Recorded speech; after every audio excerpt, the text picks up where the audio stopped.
విజయదశమి దసరా రెండు ఒకటేనా?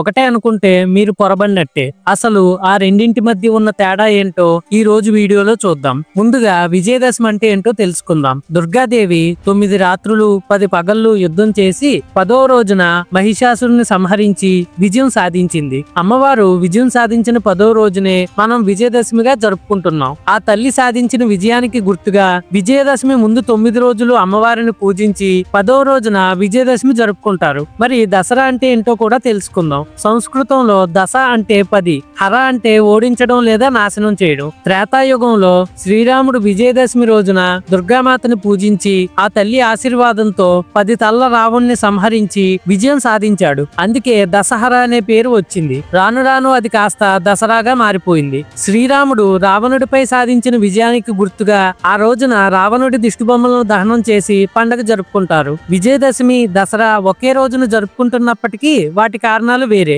కానీ వీటి మధ్య ఒకటి మాత్రం కామన్ గా ఉంది. అదేంటో కామెంట్ లో చెప్పండి. తెలియకపోతే డిస్క్రిప్షన్ లో ఇచ్చాను, చూసేయండి. ఇలాంటి ఇంట్రెస్టింగ్ వీడియోస్ కోసం ఈ వీడియోని లైక్ చేసి మన ఛానల్ ని వెంటనే సబ్స్క్రైబ్ చేసుకోండి.